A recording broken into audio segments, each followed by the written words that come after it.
and intergovernmental bodies. You, the parties, now stand before the eyes of the world, entrusted with the decisions needed to promote the effective implementation of the Convention. As COPs deveriam mudar o mundo? Com certeza. Eu penso que não são as COPs que mudam o mundo, mas são as ações das pessoas partindo de algumas definições ou de alguns pactos, né, de alguns acordos que são firmados nas COPs. Mas um país do nível, né, que a gente está, né, do Brasil, eu acho que daria perfeitamente para a gente conseguir atuar com os nossos próprios recursos de forma que a gente conseguisse enfrentar essa questão climática.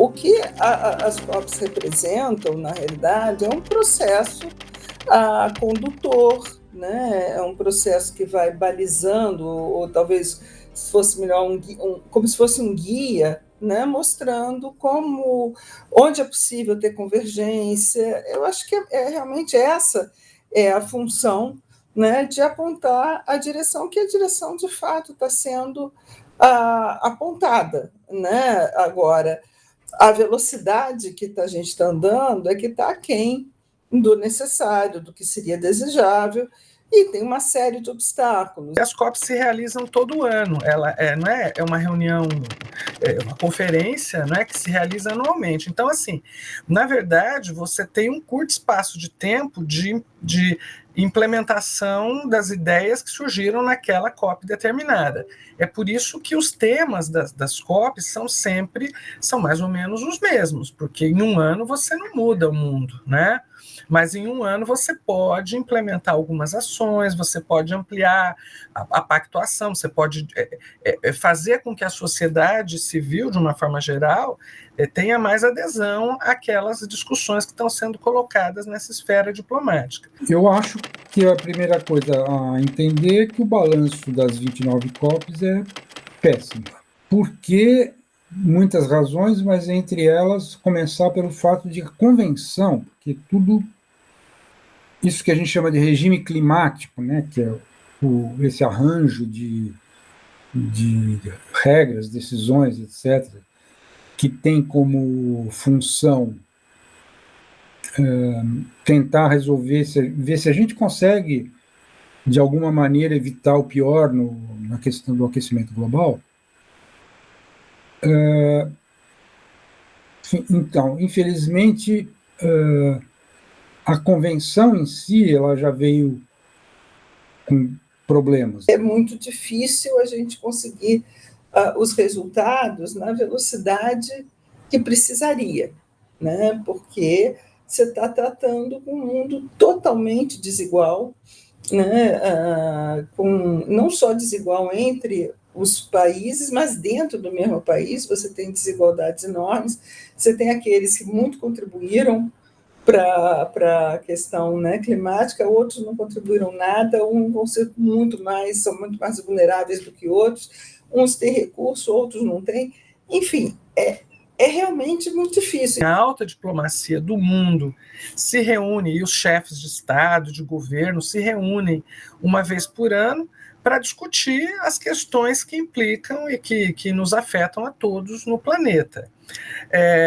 É claro que, se não houver um esforço da sociedade como um todo, aquelas definições e ações não saem do papel. Mas essas pessoas são aquelas que estão à frente, dirigindo, entre aspas, né, estão à frente da gestão dos vários países do mundo, dos mais de 190 países que fazem parte, né, dessas reuniões e que, portanto, têm aderência às discussões da ONU, né? Se você pegar a questão do aquecimento global e explicar para um marciano, tá, deu para você entender o que está acontecendo? Assim, a gente está, principalmente por causa dos combustíveis fósseis, mas não só, tem outros fatores, emitindo horrores cada vez mais, todo ano aumenta, e todo ano aumenta a concentração de gases de efeito estufa. Então, nós teríamos que arranjar um jeito de emitir menos e diminuindo a emissão e, se possível, dar o máximo de força para atividades que eventualmente evitassem emissões. Aí, depois que o marciano tiver entendido isso, ele vai dizer assim, e como que vocês estão organizados para fazer isso? Aí nós vamos explicar que a gente todo ano faz uma reunião dos 200 países. O poder de uma conferência dessa é muito limitado, até por conta de que todas as medidas e resoluções, enfim, acordadas, precisam ser consensuais.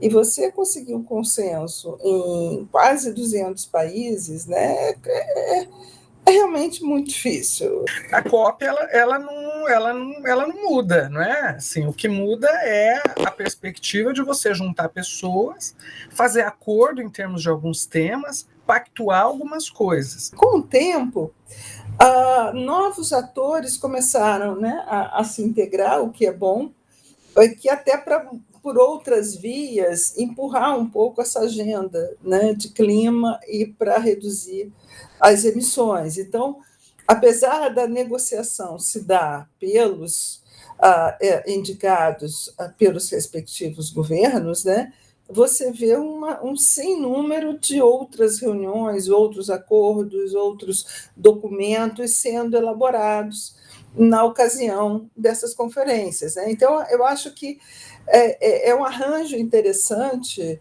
porque envolve, ao mesmo tempo, a questão, né, climática propriamente dita, que é o objetivo dessas conferências, com o governo atuando, mas também começa a envolver o setor privado, o terceiro setor, né? Então, acho que a sociedade civil participando, então, acho que esse arranjo torna as conferências muito mais vívidas, entendeu? Muito mais do que o documento que sai delas. Então, na minha opinião, a gente tem que avaliar. Ok, as COPs não têm um efeito imediato, mas elas estão colocando sempre ali no nosso ouvido, não é, uma problemática. Então, a gente não pode esquecer disso. E talvez as COPs tenham esse papel, essa função, não é, de anualmente lembrar a sociedade, os grupos empresariais e aqueles que tomam as decisões, que é fundamental, né,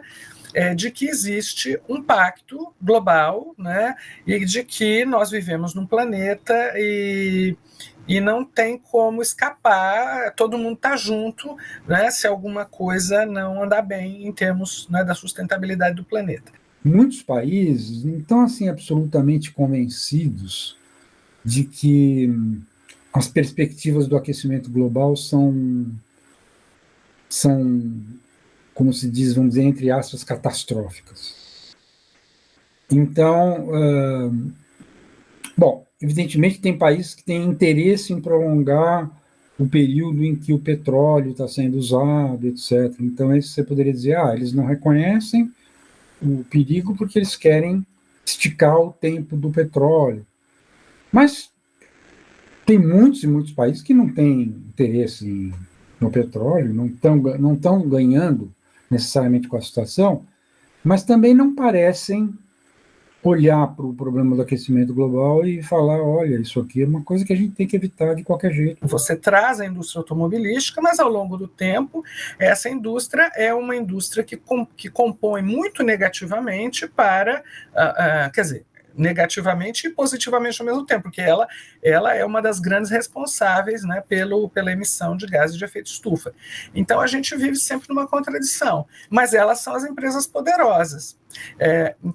Talvez a gente também devesse pensar, né, qual é o papel e como que essas empresas se colocam nas discussões da COP em face da sociedade de uma forma geral, né? Então, há uma assimetria. Em relação ao financiamento, eu acho muito difícil que a gente consiga, porque a gente não conseguiu nunca. Há não sei quantas COPs se vem falando, 100 milhões, depois 300, depois e isso acaba não acontecendo, entendeu? Eu acho que, aí eu volto ao meu ponto, que eu acho que o país deveria estar, cada país, né, dentro das suas possibilidades. É claro que os países extremamente vulneráveis, muito pobres, eles não têm muita condição, eles precisam de ajuda mesmo. Financiamento não é uma coisa menor, é uma coisa muito importante.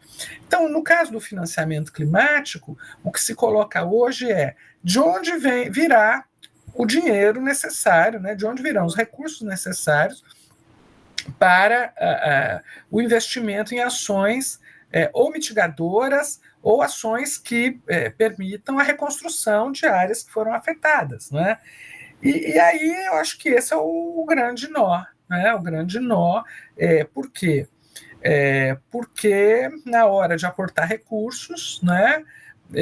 Bom, não é minha responsabilidade, também não é minha, eu posso dar tanto, não quer. Enfim, então, eu acho que assim, a negociação sobre o financiamento, ela é super importante, mas ela é uma negociação que as pessoas tentam se esquivar dela. Empresas privadas, instituições públicas, né? O panorama para a COP 30 não seja assim de que agora sim nós vamos começar a resolver o problema do aquecimento global. Não dá pra... No entanto, tem muita gente dizendo, pode ser que a COP 30 seja melhor, até dizem diferentes. Tem que ser. E eu tenho que concordar que nós temos que torcer para que seja, a COP 30 seja melhor.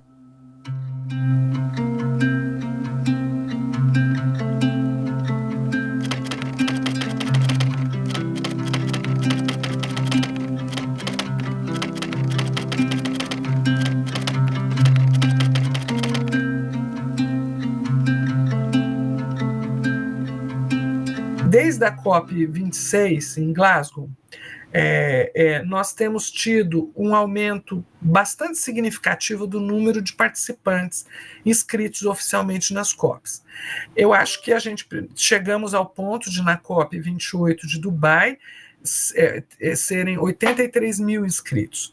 Isso não é pouca coisa, né? Considerando, sobretudo, que as primeiras COPs tinham ali em torno de 3 mil pessoas, 4 mil pessoas, né? Quando chegava a 5 mil era muita gente. Talvez as COPs estejam se, entre aspas, popularizando, né? Popularizando no sentido de que um número maior de atores sociais demonstrem interesse e se organizem para participar das COPs. Então, nós temos uma expectativa muito grande com a COP de Belém, né?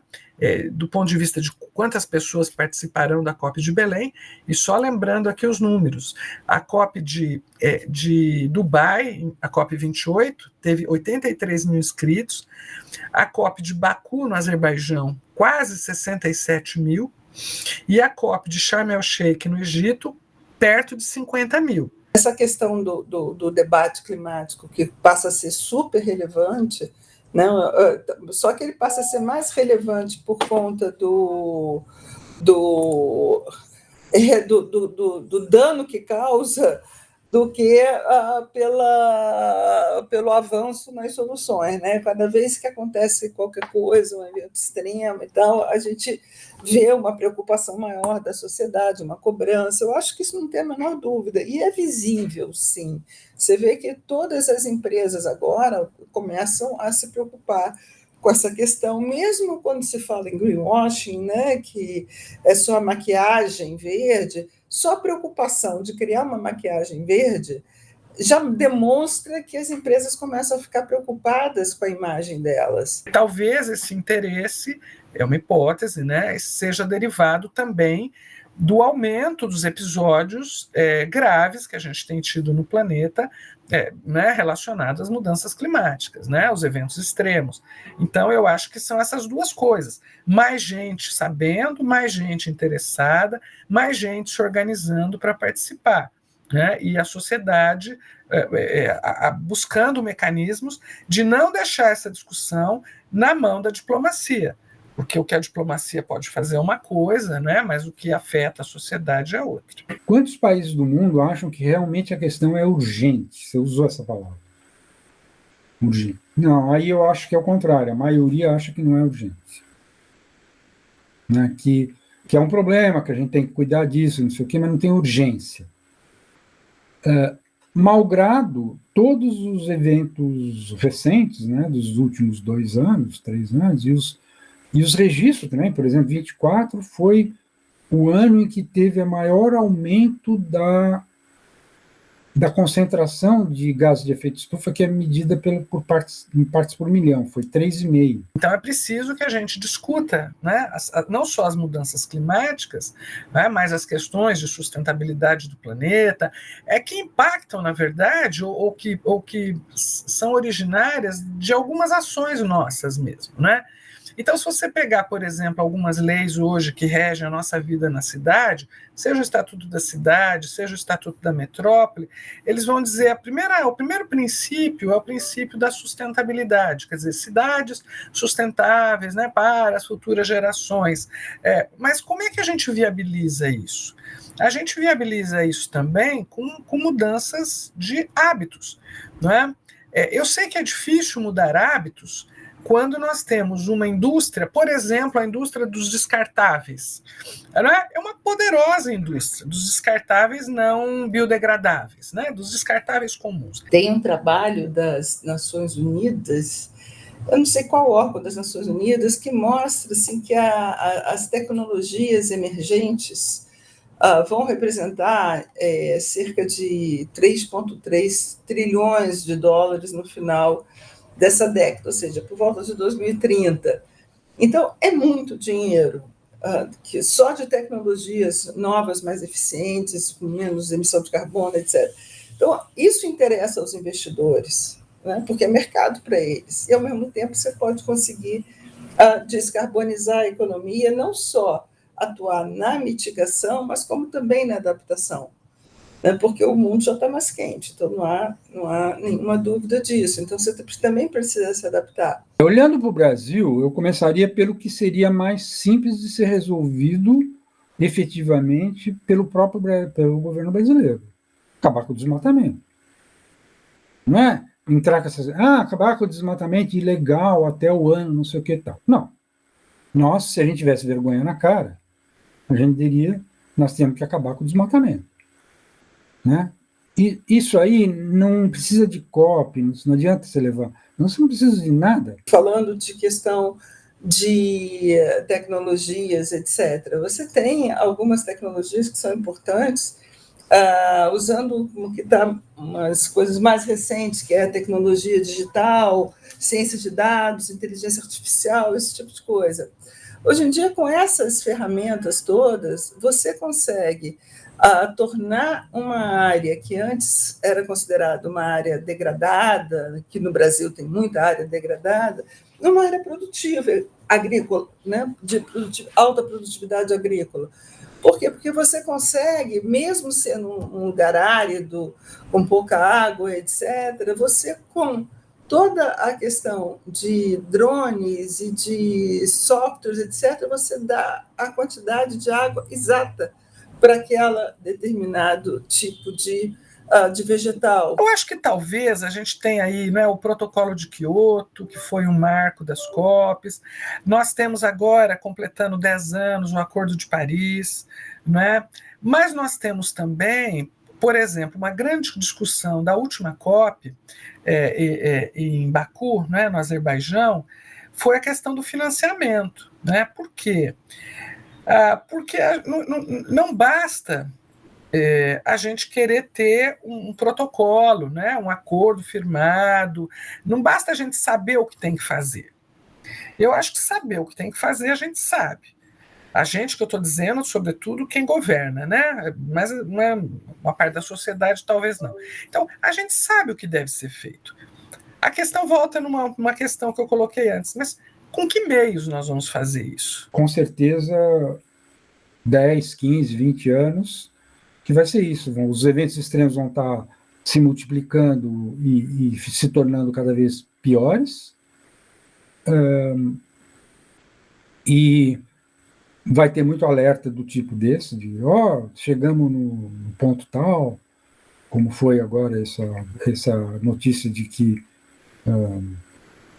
a concentração dos gases estufas bateu recorde em 24, mas são muitos outros que saem no mesmo ano.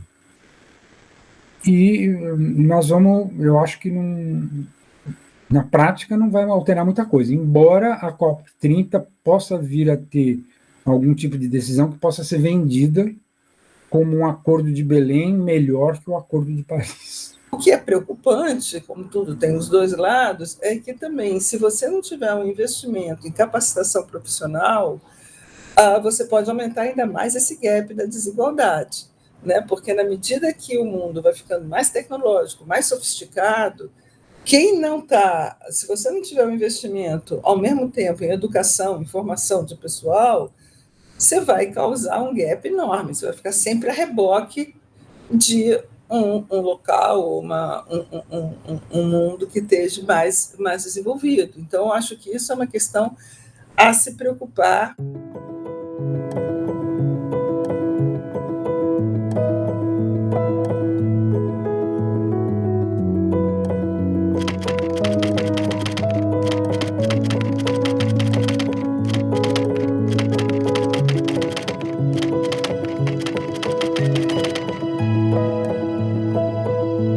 Tem uma questão simbólica, além de ser na Amazônia, que para mim é a principal questão simbólica, né? Mas tem uma outra que é uma espécie de retomada do Brasil num protagonismo internacional em relação às questões ambientais, né? O Brasil sempre teve um protagonismo que perdeu nos últimos governos, né? E que de certa forma retoma agora. Então, o Brasil é um ator muito importante no cenário internacional, né? Nas questões ligadas ao meio ambiente em especial. Mas, por outro lado, tem esse outro componente que é muito importante você fazer num local onde todo mundo fala e pouca gente conhece.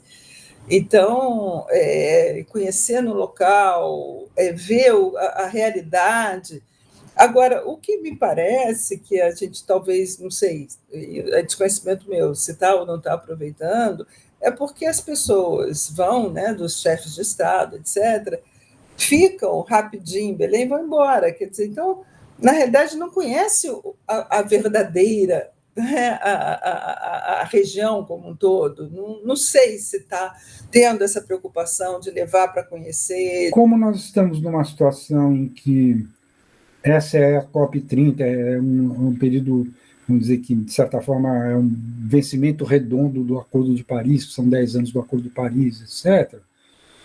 Pode ser, eu vou torcer para que isso aconteça, que um grupo de países desses mais recentes e tal, se diga, não faz sentido vir até aqui fazer isso tudo para, mais uma vez, só dizer nada feito e tal. As discussões vão estar ancoradas numa cidade que está na Amazônia, porque assim, veja só, a COP não discute a Amazônia, mas a Amazônia está diretamente envolvida em todas as questões climáticas, de mudança climática que a COP discute. Então, a COP não é para discutir a Amazônia, mas a Amazônia, discutir mudanças climáticas implica também considerar a Amazônia, né? Eu acho que até um tempo atrás não se tinha essa noção da importância que tem. E aí a gente está falando de atmosfera, do clima e tal, mas da qualidade da água, da importância de saneamento. Então, acho que todas essas questões vão ficando mais evidentes para cada indivíduo. né? Você até o jogar o lixo fora, aquele lixo não vai embora sozinho. Tem um custo para recolher, se você joga alguma coisa no rio. Então, eu acho que essa noção, né, da integração do homem com o ambiente natural dele começa a ser mais absorvido pelas pessoas, sobretudo para quem é mais jovem. Essas últimas 3 COPs foram em países não democráticos, que também inibiram a participação e os movimentos ambientalistas. Então, isso não vai acontecer no Brasil. Então, a gente imagina, né, que Belém vai ser também o lugar de recepção de vários movimentos ambientalistas, de povos tradicionais, de indígenas, né, de ribeirinhos, de quilombolas, de extrativistas, e assim, de confronto com questões como a mineração, né, como o garimpo ilegal, enfim. Esse vai ser um momento, né, que me parece que vai ser muito rico. Então, eu estou achando até que, eventualmente, os mais resistentes, os piores de todos, que são vamos dizer, o grupo dos países petroleiros, né, que é o mais difícil de trazer para uma posição razoável. Pode ser que eles digam que valerá a pena algum tipo de decisão que dê uma boa saída para o Brasil, assim, que o Brasil saia vitorioso do fato de ter comandado uma COP.